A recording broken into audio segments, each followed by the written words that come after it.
Hi, everybody.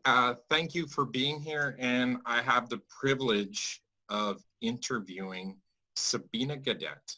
Sabine Gadet, uh, my amazing wife, and she is launching, premiering her Sabine G TV. And we're so excited about having that and talking to her about this. And I want to go right to the beginning because we're so happy for you, Sabina. I know for myself, I know where you've come from Mhm. and the process over the multitude of years that we've known each other and been married together, your growth. And so let's just start at the beginning. Like, who is Sabina G? Where do you come from? Get it.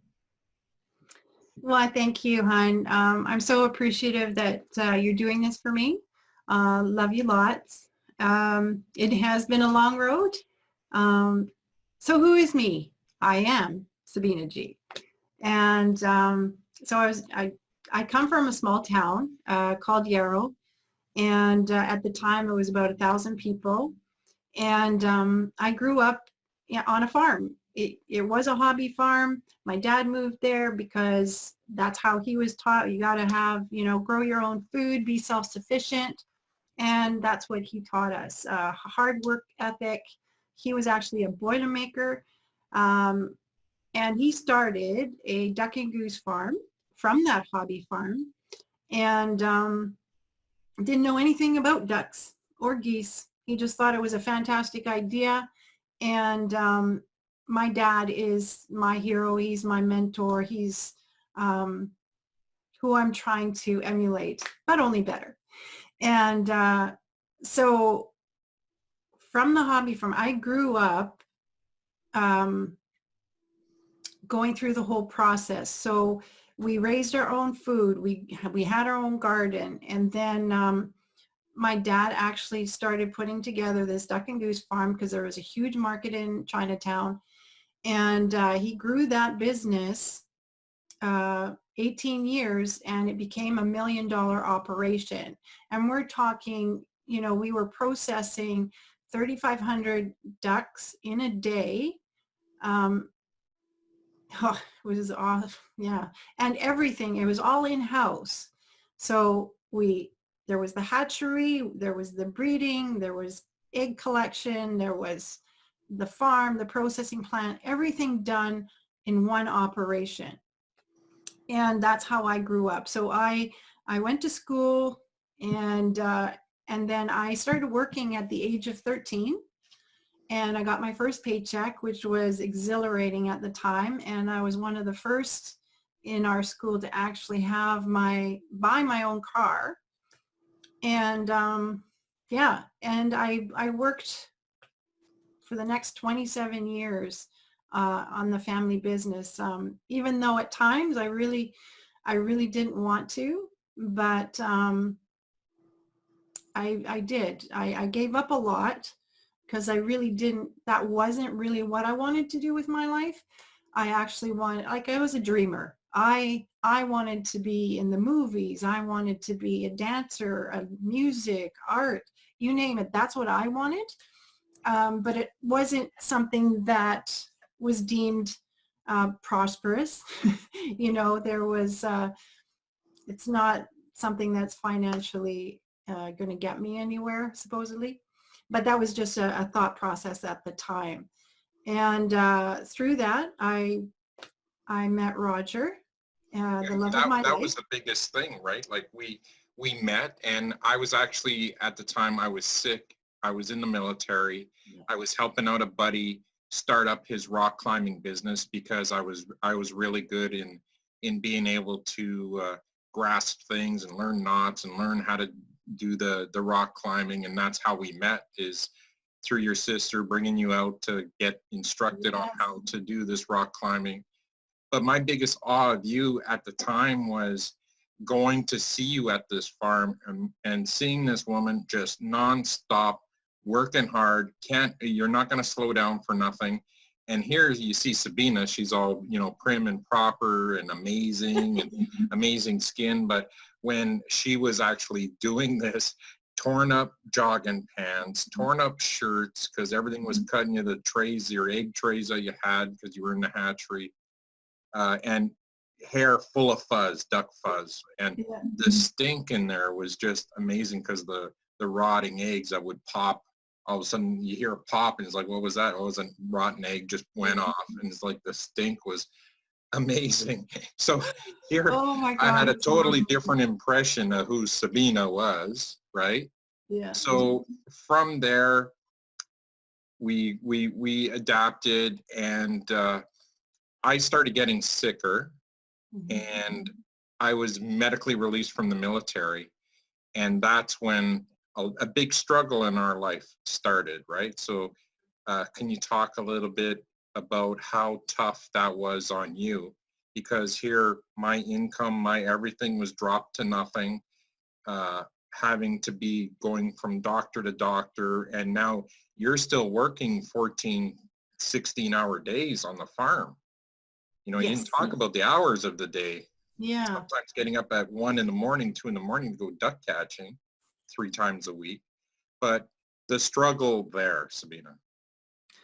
Yeah. So like you said, long hours, getting up at 1 in the morning. There was, yeah, when you were discharged, it was a big panic. It was like, oh crap, now what? And also we had Gowan, and he was 2 at the time. And here I'm thinking, oh my gosh, now I'm an instant mom on top of that as well. And so it was quite a process, and now felt like a huge responsibility. And so that kind of pushed me forward to work even harder and even longer, and just to be able to create something. And when you started getting worse with your illness, yeah, it was a difficult thing, right, to struggle through. Yeah, it was a very tough time. But okay, so let's just move on a little bit. It got to the point where we had you decided you had enough, and we decided, okay, for my health and for your what you really wanted was to be self-sufficient. Yeah. So we moved to Northern Ontario, and we buy this 400-acre property for, really at the time, it was like pennies. Yes. And we created and we built up. You know, we had the farm, we had pigs, ducks, turkeys, chickens, you know, like we had the whole gamut that we're doing. And we had this amazing little hobby farm. My parents lived on the property. We had boats, four-wheelers, you know, snow machines. We were really living the life. But basically we only went there because I needed to be near fresh air, we thought. And you know, again, just better condition, no pollution. Yes. So yeah, you were living the dream then. Well, yeah, that was I think the highlight is that, when my dad sold the business, that was kind of my moment of breaking free from that. I mean, after working 27 years in that life, I really wanted something different, and I wanted my own freedom. And then you suffering with all your issues, we thought it would be the best idea if we, buy this piece of property and have the fresh air, and maybe it would do something better and be self-sufficient, because this is what I was taught. And it was a great time. And until the point, where you did suffer, and then we couldn't find a doctor, and then those kind of issues kind of came up. So, and then of course we had to move back. That's and right. Restart again. Well, actually, yeah. So restart again, basically, when we got back to Chilliwack. Yeah, so let's say we started our new venture. You knew ducks, you knew how to do eggs, you knew how to incubate. And so we went all in on this egg production business of 3,500 ducks. And then what happened then? Like we were a year and a half into it, and just tell me what happened to us there. All right. So what happened was the avian flu hit.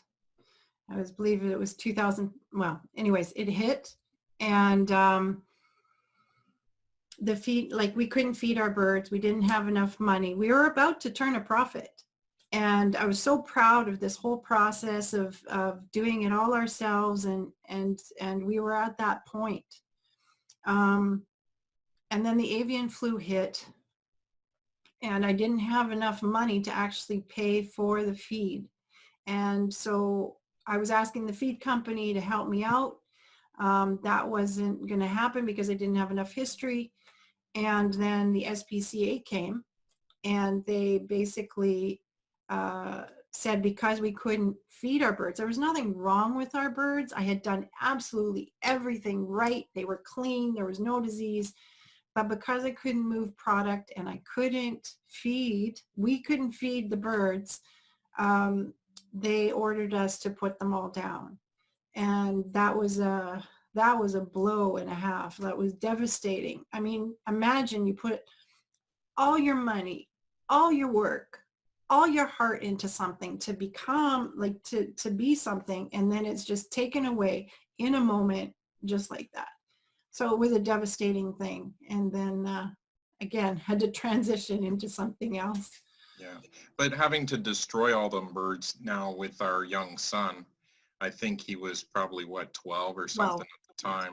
Yeah. And having him witness us having to physically destroy each bird one at a time, Yeah. you know, was horrific, but also a life lesson to, you can't count on anybody but yourself. And Exactly. being an entrepreneur, we could always, hopefully, if you had your eyes open like you did, that, okay, that part of our life, we have to like stop and start over, and then something else came in.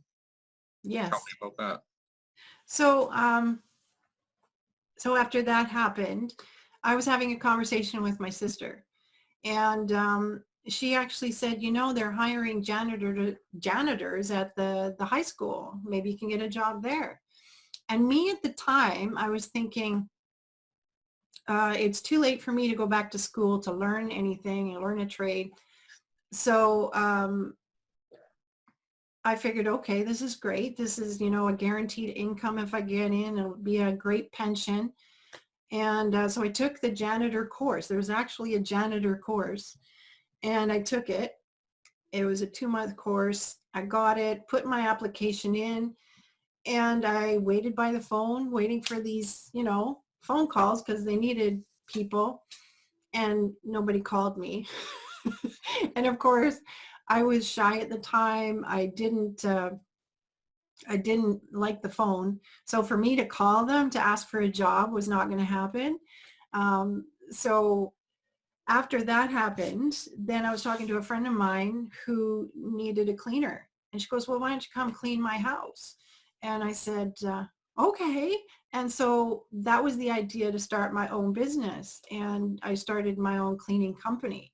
And then from her, I got a job through Ken's Tire and Wheel in Chilliwack, who was a big deal, and he knew a lot of people. And through him, I cleaned his house, his shop, and then through him, I developed this network of people that I cleaned for, and that went to 50 to 60 clients.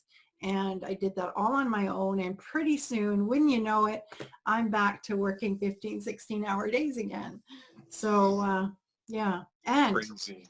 and the thing is, I needed to, because now we were in debt because of the loss of our farm. So I really did need to work my butt off.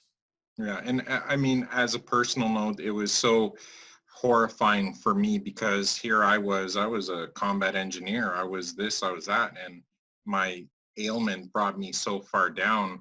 Seeing you go off to work early in the morning and then coming in late at night, Yeah. and unable to do a lot of things because of my issues that I had from Gulf War illness was amazing, but the depression I had because of what you were going through was also horrifying on me. Yeah, I think it made it actually was a struggle for you. Mm-hmm. And I think that made it worse. Yeah, it did.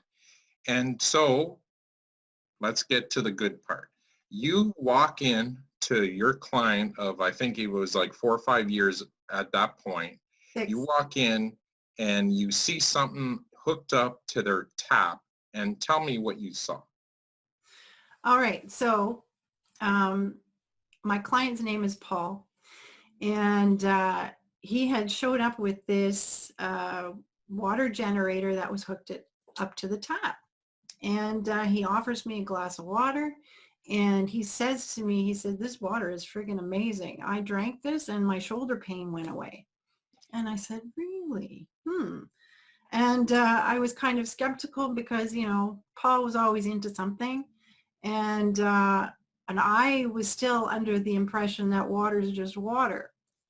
However, what intrigued me was that this unit actually made different waters that you could replace your cleaning supplies with, clean your food. And so that kind of piqued my interest, because now it's something that could save me money in my business, and it could be a new thing for my business as well. So he invited me to a presentation to his house, and his friend Rochelle Dietz came, and she gave a presentation, and I was blown away.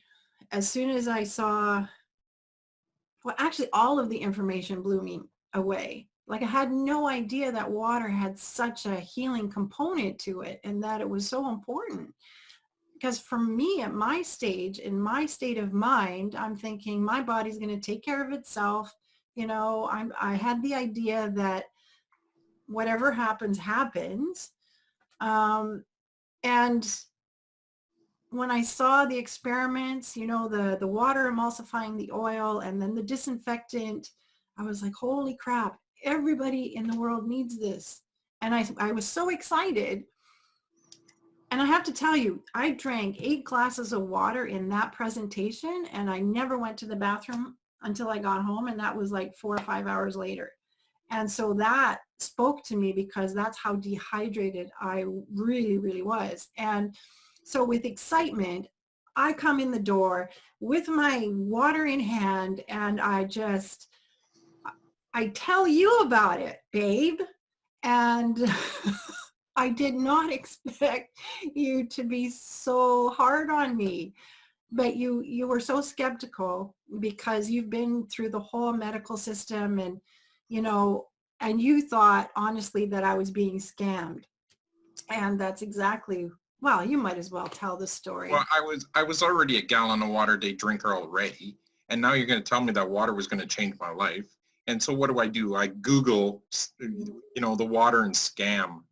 And sure enough, you know, when you Google something, you're going to find what you're looking for. Absolutely. On every aspect, right? And sure enough, I'm pointing out all this stuff, and I said, you're being hosed, you know. Yeah, it's impossible. So you were starting to hide this water into my coffee. I couldn't stand drinking from jugs or bottle. I like right from the tap. And so, yeah, I mean, after a few months of you going to every presentation, I think it was every Thursday or whatever, and coming home, but it really wasn't, for me, you didn't hit my pain point, which was I wasn't able to help the family financially, and I didn't want to see any loss either. I didn't want to spend anything, because we were like on the we were on the brink already of being in debt, you know, getting all our things, are still trying to work, trying to get debt free.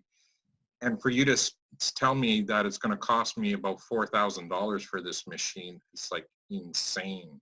Yeah. Right now, it's insane. Yeah. But then once you broke it down, that in your cleaning business, you'd save over $2,000 a year. Yeah. And just breaking down everything that we use, our bottled water, like what we drank at home, like our Gatorade and everything else, to the cleaning products, to our toiletries, and you broke it all down so beautifully I know. to how much we could actually save. So we're well over the $5,000 mark of what we would save with your cleaning business and it becoming a tax write-off. That was when, okay, it's going to start paying for itself as soon as I take it out of the box, is how I pictured it. Absolutely. So, you know, I said yes, because the only reason is I had the other credit card that you needed to purchase, because we only had a certain limit on each card at the time.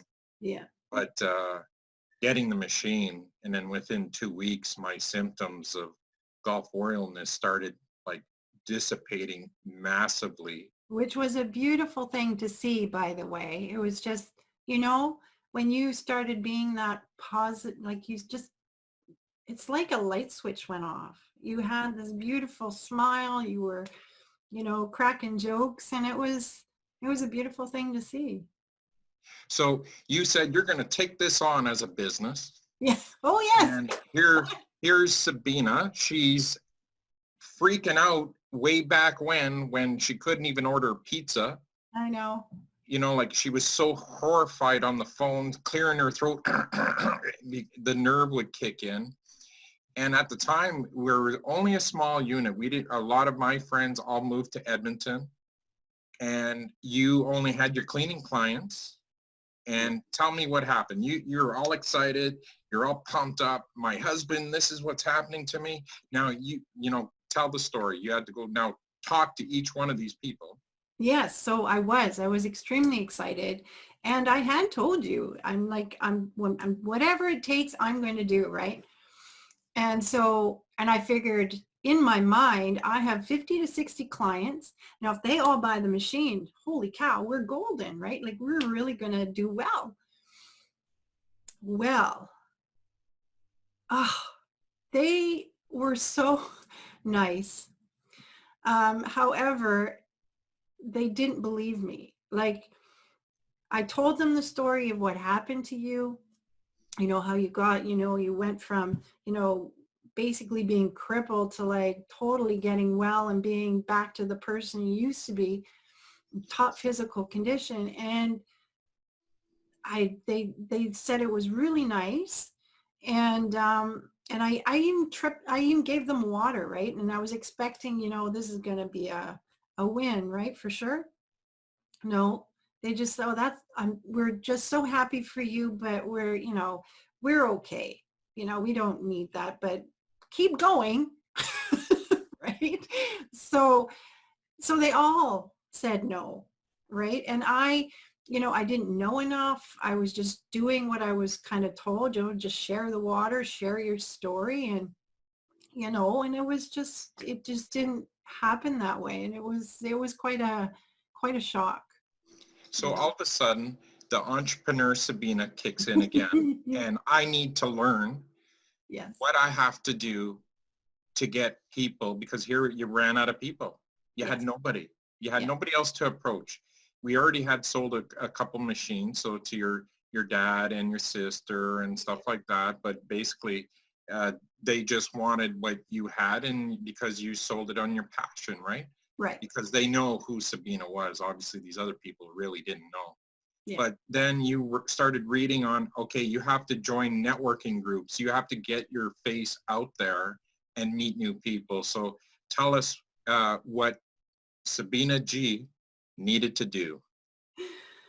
So I have to say, I really had to push myself at this point, but again, it's about timing. It's about meeting people. And Paul and Gail, who are the ones that introduced us to this water, were my saving grace, because I was able to go there every week and actually I could tell them my stories of what happened, and they helped me through the devastation. And through that, I met other people that they knew, and they actually introduced me to networking groups. And this one beautiful group, it was like a heart link. It was just for women. And I still remember the very first one. And what it is women in business come together in a home, and they have 3 minutes to share their special business. And I was so excited about it, but so terrified at the same time. Number one, I really didn't like women that much. It, it just, it was something in me. I don't know what it is, but it happened. So I was excited. I had 3 minutes and I had written it all out. What I was going to say, I had my little demo with me with my little drinks, my tomatoes, the oil, and I was going to cram everything into 3 minutes and read from my script. And I have to tell you, it was like, and there was like 6 women in that home, and beautiful women. And it came to my turn, and I have my sheet in front of me, and I'm shaking, and I'm telling them exactly, and then I'm trying to fumble my demonstration at the same time, and my face is red, and I'm just stuttering, and I could barely speak. Um, and then I got through it, and I was so embarrassed. But the good thing is that all the women were so supportive, and they were just like, you did amazing and this is great and just keep going. And so I got a lot of encouragement from that. So it just showed me I just got to keep going. So I just did one foot in front of the other. So then what happened again was I went to a different networking group. So now this was a Fraser Valley Women. So this was a little bit bigger. So now there's like 30 women in the room. And of course, I was terrified as well. And that's actually where I met my very first big leader in Enagic on our team, Clara Reed. And she came in like a bold and beautiful, strong woman. And I was terrified when she sat beside me. But yeah, so that was my start. And then the second or the third networking group was the Chamber of Commerce. And this was now men and women. And I kind of was in the corner, and that's when I met Fred Reed, which is Clara's husband. And he came to me and he just had a conversation with me and kind of started introducing me to people. And he was my very first actual sit down one-on-one with the water, because he was in marketing at the time. So we were kind of going to trade, right? So I sent water home with him and he gave it to Clara. And well, and then after that, they came to a presentation, and yeah, they blew up after that. So. And I think I seen one of the original girls from your original networking. I think there was 10 women in the picture, and I know that there was 6 of them that have Kangen water machines today. So that was a nice picture to reflect back on.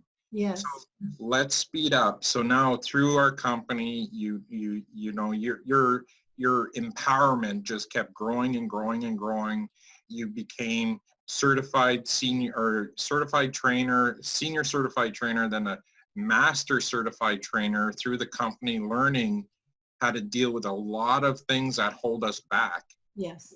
And a lot of things held true to you because you were one of these people. Yes. That was the caterpillar shaking on the with the phone to now this beautiful butterfly that's like helping everybody and everybody underneath. So now we have thousands and thousands of people underneath us because of your direction and paying forward how Paul and Gail were to you. You are to your team because you're always there for them. You're always there to uplift them. Sabina's got, I know most of you have met her. She got like the sweetest, kindest eyes. And when she's listening, you're almost like sucked into her kindness because it's a true feeling that you get with her. And I know a lot of women and a lot of men have said the same thing. They just get, you know, like mesmerized that she's that into listening to you, right? So let's move this forward, okay? Because I want this to be a happy thing, because now you not only are doing our business, but now you became this, a totally different person came out when you started getting this idea that, oh my God, Raj, when I go to these meetings, I'm noticing that I'm connecting people way better, and I'm giving value, not just because I'm trying to, get them a machine because they need it for their family, but I'm helping them grow their business just through connecting people. And you're adding value to people's lives, and which is amazing. So telling me about like that whole transition. Okay, so when I first became a leader in an AGIC, and like you said, I took the first certified trainer training, and I did it for a specific reason, because I wanted to be a good leader. And I figure if I have 100 people in my team, I really want to know how to lead well. And it all had to do with personal development and holding the hands of your team to come together, to learn together. And so that really helped me open my eyes to a different way of what I was used to. And so going forward, I wanted to instill that training. I wanted to be able to have people really grab onto their talents and their gifts to make sure that they were doing their business the way they could explode it themselves, instead of me kind of dictating, this is how you're going to do it, like this way, this way, this way, because there is no one way. And everybody has gifts and talents that they could use to grow their business. And that was very, very important for me. And through this whole process of us becoming more and more successful, I realized that what was really important was connection. Like, I began going to the networking events not to get the sale anymore. I really was interested in the relationship with people at this point. That was what was significant. Like, I really got involved in the relationship of people. And once I started really listening to who they were, and then another person, and then it was like I started connecting them together. It had nothing to do with me. I took myself out of the equation, and I really saw people that should work together. And so I started doing that. And that then I got so many great relationships just by doing that, and listening and kind of connecting people. So that is huge. This business, any business, is all about relationships. And even if they don't buy from you, you never know, like 2, 3, 4 years later, they could, because they will remember who you are, how you listened to them, and how you treated them. And I feel very, very honored that I'm able to do that, and I have these relationships. Yeah, because I mean, just a week ago or a little bit, like somebody's coming up to you that we shared a presentation with like years back. We're talking 6, 7 years ago, are coming back. They're adding value. She's in the photography business. She's into a whole bunch of stuff, and you're connecting that way. So, I mean, again, it's so beautiful. So through this connection thing, you were gonna create with 2 other ladies now the secrets to agelessness, and you're kind of going to come and bring them all together in one room, one event. How is that going to be? Tell me about that. Okay, so late 2019, I connected 2 other ladies together. One was functional medicine, and the other was fitness, and of course me with the water. And we were sitting around, we were getting along so well over coffee, and we were discussing we should do an event together about agelessness. And so it was an idea that was formed. We were all excited about it. And then as any idea, sometimes it just kind of goes to the wayside for a while. And then like nothing was happening. We all kind of got busy on our own thing. So January 2020 comes, and I thought to myself, because I kept thinking about this idea, this is like an awesome idea. This is what it's all about. And so I jumped And I took the bull by the horns and I said, we're doing this. I phoned both of them up. I said, we need to act on this. I just have this strong urge that it needs to be done. And they all said yes. So we started. And as I was networking and I was meeting more and more women and more different health modalities, I realized that it was much more than functional medicine, fitness, nutrition, and water. It included a whole other segment like sleep, meditation, sex, money, all these things that we stress about actually age us. And so I was actually able to collect 9 speakers in total for this Secrets to Agelessness event, all speaking on their topic. And I think it was the best thing because it was something that was created from scratch, and it was just, and they all agreed. And it would have been an amazing event. But it will be happening in the fall.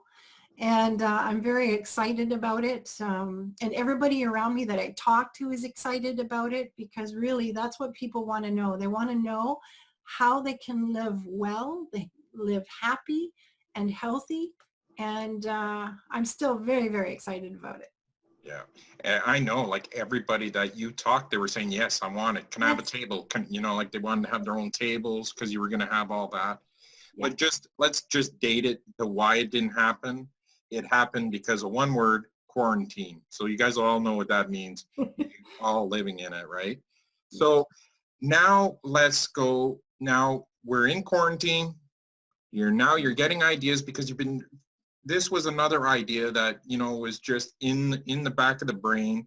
You wanted to do it, but everybody has their issue with being on camera. So now here's another fear that you need to push through, doing Facebook Lives, doing whatever you could. But now you're going to come with, I need to do Sabine G TV. Yes. Now, tell me what your vision is and what the viewers and the followers are to expect with what Sabine G TV is going to bring to their life. Okay. Yes, I'm very excited about Sabine G's TV. I actually have to say it was because of a mastermind women's group that I was part of, and that's how the idea came. But for a while now, everybody's been saying, get on video, get on video, get on video. And of course, for me, this is still something that I struggle with. And it's the one thing that I'm jumping into now. So it is about inspiration. It is about getting over it, right? When I think back to all the fears that I had, I overcame them all. So I feel that this is the last thing. It's getting out there, getting visual, and just not giving a hoot, right? Because quite honestly, we have so much to offer, and it really needs to be out there. And I really, really want to empower others to step into their uniqueness, their uniqueness, their gifts, and really become something great. And so that's what I want this to look like with Sabine G. And I want it to be entertaining. I want it to be fun. I want it to be ageless. I want it to really help other people, inspire. And that's just it. You're inspiring and you're adding value. Again, adding value to people. And really, we're talking everybody, not just because I know our industry is health through molecular hydrogen and what our machine could do. But again, you lived it. Yeah. You read books on it. You're constantly learning. You're constantly going to networking groups. You're constantly on webinars. You're constantly on Zoom calls. Yes. And so you're building this database of what to talk about and to be able to help people. And I mean, the smallest little word could mean the world to people. And I know with what you've done, you're going to add a lot of value to people's lives for sure. Thank you, babe. That's the whole point. Awesome.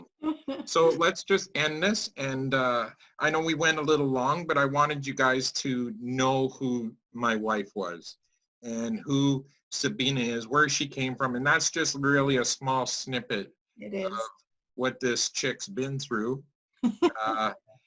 Yeah, being all in duck fuzz to now this amazing speaker that speaks on stage in front of thousands of people about fear and getting out of fear. And we didn't even talk about that, but yeah, speaking in Hawaii, Las Vegas, you're international, you're helping an international team, and you're helping individuals that have nothing to do with what you do.